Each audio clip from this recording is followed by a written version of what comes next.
कल एक प्लान हुआ और एक अचानक खबर चली।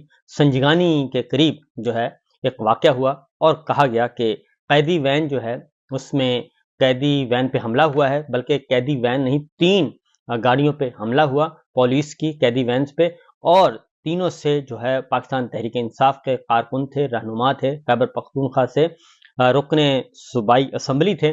उनको रिहा करने के लिए हमला किया गया। पहले वाक़या हुआ कि जी पुलिस की फायरिंग हुई है और पहले हुआ कि कैदी वैन्स पे फायरिंग की गई है और फायरिंग के बाद फिर उनको छुड़वा लिया गया है और तमाम कैदी फरार हो गए हैं। ये बाकायदा तौर पे खबर रिलीज की गई और उसके बाद क्राइम रिपोर्टर्स ने इस पे खबर देना शुरू कर दी। और जब ये खबरें चल रही थी तो पता चला कि फायरिंग तो हुई ही नहीं। और उसके बाद फिर खबरों के दौरान ही ट्विस्ट आया और ट्विस्ट ऐसा आया कि वो कहते हैं कि नहीं नहीं, वो तो फायरिंग नहीं हुई थी, वो तो हमला हुआ है। और फिर एक और खबर फौरी फौरी दी गई और कहा गया कि जी तमाम जो फरार हुए थे लोग, उनको गिरफ्तार कर लिया गया और उनकी जो फरारी है वो नाकाम हो गई है। फिर ये खबर चलाना शुरू कर दी गई। तो इस तरीके से कन्फ्यूजन पे कन्फ्यूजन होती गई और जो क्राइम रिपोर्टर्स हैं वो भी परेशान थे कि आखिर ये हुआ क्या है। तो जब ये खबर ज़्यादा फैली और पाकिस्तान तहरीक इंसाफ की तरफ से फिर एक रद्द अमल आया, क्योंकि ये बहुत बड़ा एक false flag operation Pakistan Tehreek Insaf के खिलाफ था और उन्होंने कहा कि ये हमने नाकाम बनवाया है, क्योंकि इसके पीछे एक बहुत गहरी साजिश थी और उस गहरी साजिश का ये था कि एक और इनको 9 मई की तलाश है और किसी भी तरीके से कोई 9 मई जैसा वाक़या ये दोबारा फॉल्स फ्लैग ऑपरेशन करके ये करवाना चाहते हैं, जिसकी वजह से ये सब कुछ हो रहा है। तो बहरहाल शेख वक़ास अकरम साहब पहले आए और उन्होंने क्या कहा, ज़रा पहले वो सुन लें। मैं मुखातिब हूँ interior minister of Pakistan Mohsin Naqvi से। मैं मुखातिब हूँ आईजी इस्लामाबाद से। मैं आज उस वाक़े के हवाले से बात करना चाहता हूँ जहाँ हमारे 82 के करीब लोग एक संजानी की FIR में अदालत में पेश किए गए और जज साहब ने उनको डिस्चार्ज कर दिया। जब वो वहाँ से उस FIR में सब के सब डिस्चार्ज कर दिए गए तो उन्हें एक और सेक्रेटेरिएट थाने की FIR के अंदर नामजद करके वहीं गिरफ्तार कर लिया गया और उसके बाद उन्हें अटक जेल की तरफ 3 प्रिजन वैन्स में मूव किया जा रहा था। ये मैं बात यहाँ आपके नॉलेज में दे दूँ कि उन 82 लोगों में हमारे KPK से MPAs भी शामिल है, हमारे KPK के सरकारी मुलाजमीन भी शामिल है। जब उन लोगों को अटक जेल ट्रांसफ़र कर रहे थे उन 3 प्रिजन वैन्स में, तो अचानक फैसल टाउन के करीब से उन्हें गाड़ियों को वापस मोड़ के लाया गया 26 नंबर के पास। फिर तरनौल की हदूद में उन्हें रोक के तरनौल थाना के SHO शबीर तनोली ने और उनकी टीम ने उन प्रिजन वैन्स के शीशे तोड़े, दरवाजे खोले और ज़बरदस्ती तमाम प्रिजन्स को, जो हमारे वो कैदी अटक ले जाए जा रहे थे, उनको बाहर ला के खड़ा किया और उन्हें वो पुश कर रहे कि आप यहाँ से भागें। 3 प्रिजन वैन्स में से दोबारा कहूँ, सबको निकाल के बाहर खड़ा किया गया है। वो इस वक्त भी वहाँ सड़क पे खड़े हैं, वो रिफ्यूज़ कर रहे हैं कि हम नहीं भागेंगे। आपकी पुलिस कोई ड्रामा करना चाहती है, आपका SHO कोई ड्रामा करना चाहता है और हम ये समझते हैं कि ये आपके ईमा पे हो रहा है। और मैं आपको ये वाज़े बता देना चाहता हूँ, चाहे वज़ीर दाखिला हो, चाहे IG इस्लामाबाद हो या पंजाब की चीफ मिनिस्टर या प्राइम मिनिस्टर, इन ओछे हथकंडों से, इन घटिया हरकतों से बाज आ जाएं। जो ड्रामा आप करना चाहते हैं वो ड्रामा पाकिस्तान तहरीक इंसाफ के वर्कर्स कामयाब नहीं होने देंगे। मैं तमाम मीडिया को मुतवज्जा करना चाहता हूं कि आप तमाम लोग वहां पे पहुंचे। हमारे लोग वहां खड़े हैं और वो रिफ्यूज़ कर रहे हैं कि वो जेल जाएंगे जहां उधर उनको ले जाया जा रहा था, मगर वो भागेंगे नहीं। ये कोई प्लानिंग कर रहे हैं जिसमें ये हमारे लोगों को किसी और FIR में, किसी और वकूअ में फंसाना चाहते हैं। हम इसकी सख्त मजम्मत करते हैं और इसके ऊपर जो गवर्नमेंट है KP की भी और हमारे जो लोग हैं, हमारी पार्टी, वो सख्त तरह का एक्शन जो है वो लेगी और बिल्कुल हम इस किस्म की किसी हरकत को माफ़ नहीं करेंगे। मैं आपको तंबीह करना चाहता हूँ कि आप इन नातों से बाज आएँ और उन दोस्तों को कानूनन जिस जगह पे उनको पहुँचना चाहिए फौरी पहुँचाएँ।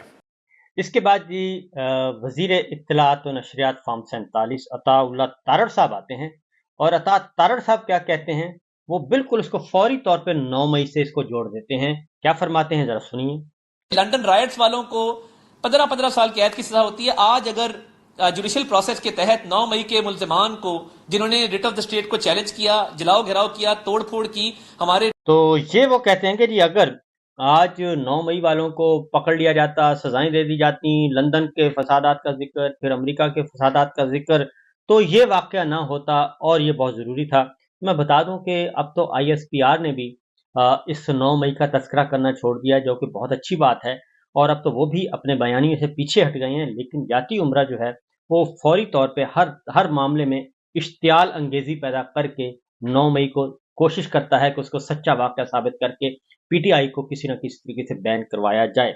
जब ये बात हुई तो उसके बाद अली अमीन गंडापुर वजीर आला खैबर पख्तूनख्वा आए और उन्होंने एक वाज़ेह तौर पे वार्न किया, खबरदार किया। क्या कहते हैं, जरा सुनिए। मैं इस वक्त ये फॉर्म 47 के तहत जो एक जेली हुकूमत है फेडरल, और साथ साथ ये इस्लामाबाद पुलिस से मुखातिब हूँ कि जिस तरीके से आपने ड्रामा शुरू किया हुआ है और आए दिन आप ये ड्रामे मज़ीद करते जा रहे हैं, ये आपको बंद करने पड़ेंगे। मैं आपको तंबीह कर रहा हूँ और बार बार तंबीह कर रहा हूँ इस बात की कि आपने जो ये एक रिवाज शुरू कर दिया इस मुल्क के अंदर ला कानूनियत का, तो अगर आप ये समझते हैं कि आप एबाउ दलाएँ तो ऐसा नहीं है। हम यहाँ पे एक हुकूमत है, हमारी यहाँ पे एक सूबाई हुकूमत है और हमारे अपने बहुत से राइट्स हैं, फंडामेंटल राइट्स भी हैं यहाँ पर, एज अ गवर्नमेंट भी हैं और एज अ पाकिस्तानी भी हैं। हमारे एक मिनिस्टर, एक MPA, हमारे वर्कर्स, हमारे 1122 के सरकारी एहलकार, हमारे पुलिस के सरकारी एहलकार जिन पे आपने जेली पर्चे काटे गिरफ्तार किया था, उनकी आज संजानी के केस में जज ने आज ज़मानत कर ली। उसके बाद जो आपका वतीरा है हमेशा से, जो आपने इख्तियार किया हुआ है, आप लोगों ने उनको सेट्रेट के एक FIR में वहाँ से दोबारा गिरफ़्तार कर लिया और फिर उनको जेल ले जाते हुए रास्ते में SHO, ये जो तरनोल का SHO है, इसने अपने हाथ से शीशे तोड़े और एक ड्रामा रचा कर कि जी कोई हमला हो गया है, किसी ने हमला कर दिया है, और फिर ताले खोल के उन सबको 3 प्रिजनर वैन से नीचे उतार के खड़ा कर दिया और एक ड्रामा रचाया हुआ है कि जी वो फ़रार हो रहे हैं। मेरे पास वीडियोस भी हैं, सबूत भी हैं, ये सरकारी एहलकार हैं, इसके अलावा मेरे पार्लियामेंटेरियंस हैं, मेरे वर्कर्स हैं। मैं आपको बता रहा हूँ कि इस तरह के ड्रामे ना करें आप। मैं आपको वार्निंग दे रहा हूँ इस बात पर। इज्जत से अगर आपने उनको गिरफ़्तार किया है, गलत किया है, तो फिर भी वो तो बात की बात है, आप उनको जाएं, खैरियत से पहुंचाएं। किसी को कुछ भी हुआ, SHO तरनोल तुम जिम्मेदार होगे, तुम्हारे ऊपर जो भी DPO है वो जिम्मेदार होगा, उसके ऊपर DIG और फिर IG और फिर इंटीरियर मिनिस्टर, तुम सब जिम्मेदार होगे इसके। मैं आपको एक वार्निंग दे रहा हूँ। उसके बाद जनाब एक आई विटनेस आए और उन्होंने इस सारे वाक़े के बारे में क्या फरमाया, वो जरा सुनिए।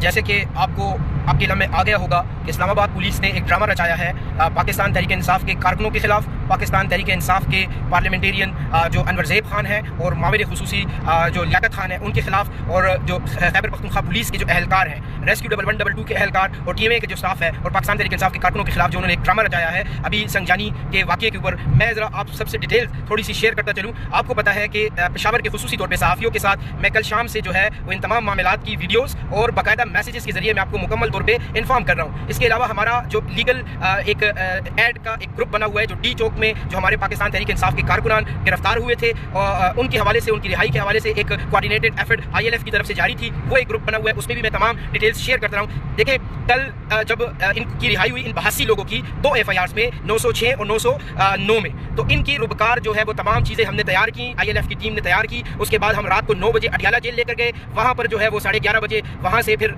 निकले। मैं वापस पेशावर आया, सुबह मैं 6 बजे जो है वो दोबारा जो है वो अटक जेल की तरफ गया, वहाँ से रुबकार लेकर जो अडियाला जेल से अटक जेल की तरफ हमारे अदालती अमला भी और हमारी जो पार्टी के कारकुनान थे, जो अनवर ज़ैब खान, जो हमारे पार्लियामेंटेरियंस के या जो रेस्क्यू 1122 या पुलिस के जो एहलकार हैं उनके रिलेटिव्स, और मैं खुद, मेरे साथ काफ़ी जो नवीद मोहम्मद हमारे मोमन के चेयरमैन हैं वो भी थे, कुछ और कारकुनान भी हमारे साथ थे। हम जब अटक जेल में पहुंचे कि इन लोगों को आज रिहाई मिलेगी, तो हमें इत्तला मिली कि इस्लामाबाद पुलिस की 3 वैन्स, प्रिजनर वैन्स, और उनके साथ जो उनका मोबाइल स्क्वाड और पूरी एक कोस्टर जो है वो पुलिस की, वो वहाँ पर पहुंच चुकी है और इन लोगों को लेकर जा रही है वापस इस्लामाबाद। इनको यहाँ पे रिहाई नहीं दे रही और इनको थाना सेक्रेटेरिएट की एक FIR 465 में इन्होंने जो है वो चार्ज किया है। मैंने उसी वक्त जो है वो लीगल ग्रुप जो हमारा है, ये बाकायदा सहाफ़ियों के साथ भी मैंने ये शेयर की, हमने तमाम जो हमारे इन लोगों के साथ आए हुए थे, हम सब ने जो है वो इन वैन्स का, हम इनके पीछे जाते रहे आया, ताकि हमें पता चले कि आया ये इनको थाना सेक्रेटेरिएट ही लेकर जा रहे हैं या कहीं और लेकर इनको जा रहे हैं, ताकि हमें पता हो। हम इनके पीछे पीछे चलते रहे, ये सीधा पहुंचे डिस्ट्रिक्ट कोर्ट्स। वहाँ पर ऑलरेडी जो है वो हमारे ILF के लोग पहुंचे हुए थे, इनको जो है वो पेश नहीं किया गया।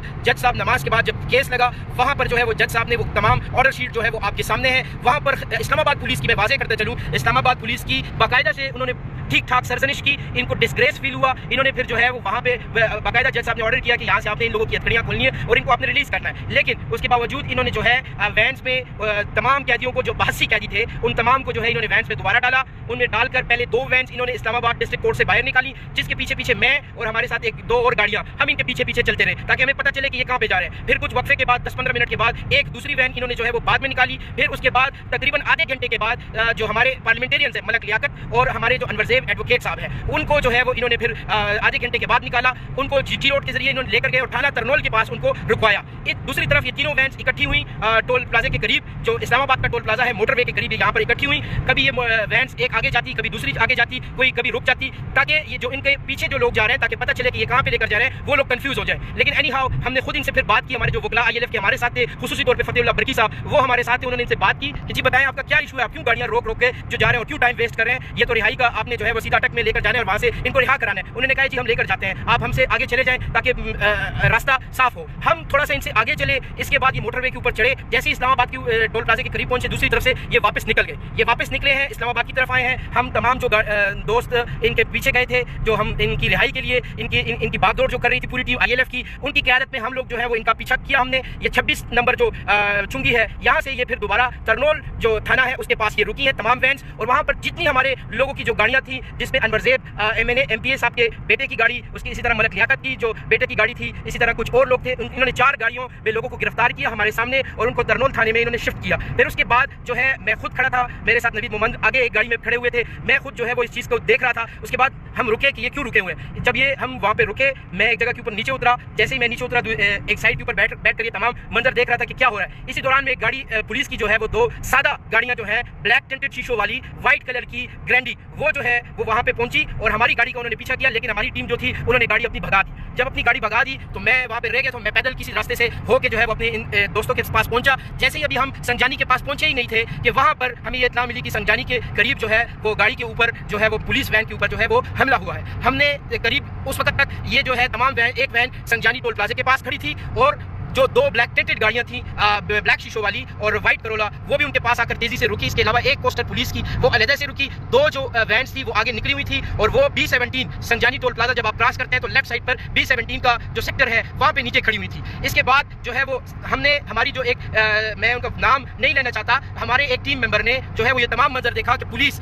खुद जो है वो उन्होंने शीशे तोड़े। उसके बाद इन्होंने जो है वो टायर के ऊपर बर्स्ट मारे और जो है वो ताले शाले खोले, लोगों को नीचे उतारा। जितने भी हमारे लोग थे इनको नीचे वैन से नीचे उतार कर ये तस्वीर वगैरह लेने की इन्होंने कोशिश की। उसके बाद जो है वो मीडिया के ऊपर मैसेजेस आए, मीडिया के ऊपर जो फुटेजेस चली कि जो है इनके ऊपर हमला हुआ है नामालूम लोगों ने। ये तमाम का तमाम ड्रामा था, ये इस्लामाबाद पुलिस ने खुद किया है, सिर्फ इसलिए कि आज इनकी जिस केस के अंदर जज साहब ने जो सर्जरिश की है, इनको जो सुबकी हुई है, तो इन्होंने मजीद ये कोशिश की है कि तहरीक इंसाफ के पार्लियामेंटेरियंस को, ये पुलिस के एहलकार को, रेस्क्यू 1112 के एहलकारों को, TMA के एहलकारों को और हमारे कारकुनों को मजीद केसों में उलझाया जाए। लेकिन हम इनको बताना चाहते हैं कि ये जो आपके हथकंडे हैं, इनसे ना हम, ना हमारी पार्टी, ना हमारी लीडरशिप, उससे किसी सूरत भी हम घबराएंगे नहीं। इंशाअल्लाह ताला अज़ीज़ इस मुल्क में आईन की बालादस्ती और कानून की हुक्मरानी की ये जो जंग है इसको हम जारी रखेंगे। शुक्रिया। ये आपने सुन लिया। इसके बाद मेरा ख्याल है कि अब किसी और वजाहत की जरूरत नहीं है। तो एक दूसरी खबर जो कि उससे भी बड़ी है, वो है डॉक्टर उज़्मा खान और अलीमा खान। उनके जमानती मुचल के चले गए और उनके बेटे अलीमा खान साहिबा के और वकील और नौरीन खान साहिबा वो पहुंच गए और 1 घंटा इंतजार किया, 2 घंटे, 3 घंटे, 4 घंटे, 5 घंटे और कहीं जाके 9 बजे के बाद फिर रात को उन्हें रिहा किया गया। और उसके बाद इस दौरान चहमगोइयाँ होना शुरू हो गई कि आया डॉक्टर उज़्मा खान और अलीमा खान जेल में हैं भी या नहीं, कहीं और रखा होगा, वहां से लाया जाएगा।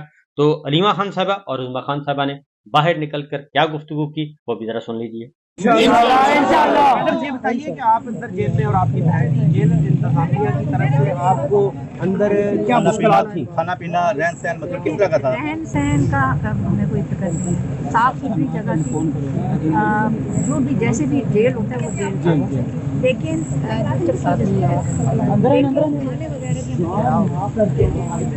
जो सबसे ज़्यादा सख्ती थी कि हम आइसोलेशन में थे, हमें कैदी जो और वो खवातीन थी उनको हमारे साथ बात करने की इजाज़त नहीं थी।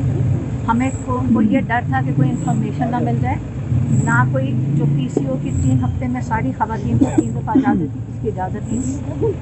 उनके पास TV था, हमें आवाज़ आती थी, हमने सोचा